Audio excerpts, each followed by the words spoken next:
ಪ್ರದೇಶದ ವಾರಣಾಸಿ ಲೋಕಸಭಾ ಕ್ಷೇತ್ರಗಳಲ್ಲಿ ಕೆಲವೊಂದು ಸುತ್ತುಗಳಲ್ಲಿ ಹಿನ್ನಡೆ ಅನುಭವಿಸಿದ ಪ್ರಧಾನಿ ನರೇಂದ್ರ ಮೋದಿ ವಿರುದ್ಧ ಕಾಂಗ್ರೆಸ್ ಪ್ರಧಾನ ಕಾರ್ಯದರ್ಶಿ ಹರಿಹಾಯ್ದಿದ್ದಾರೆ.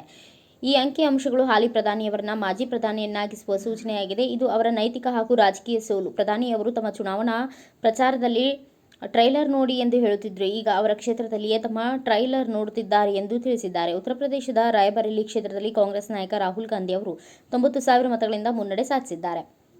ಒಟ್ಟು 80 ಸ್ಥಾನಗಳಲ್ಲಿ ಸಮಾಜವಾದಿ ಪಕ್ಷ 36, ಬಿಜೆಪಿ 33, ಕಾಂಗ್ರೆಸ್ 8, ಆರ್ಎಲ್ಡಿ 2, ಪಕ್ಷೇತರ 1 ಕ್ಷೇತ್ರದಲ್ಲಿ ಮುನ್ನಡೆ ಸಾಧಿಸಿದ್ದಾರೆ. ಕೇಂದ್ರ ಸಚಿವೆ ಸ್ಮೃತಿ ಇರಾನಿ ಭಾರೀ ಹಿನ್ನಡೆಯನ್ನ ಸಾಧಿಸಿದ್ದು, ಕಾಂಗ್ರೆಸ್ ಕಿಶೋರಿ ಲಾಲ್ 44,000ಗಳಿಗಿಂತ ಮುನ್ನಡೆ ಕಾಯ್ದುಕೊಂಡಿದ್ದಾರೆ. ಸಮಾಜವಾದಿ ಪಕ್ಷದಿಂದ ಅಖಿಲೇಶ್ ಯಾದವ್, ಡಿಂಪಲ್ ಯಾದವ್ ಸೇರಿದಂತೆ ಹಲವು ನಾಯಕರು ಭಾರೀ ಮುನ್ನಡೆಯಲ್ಲಿದ್ದಾರೆ.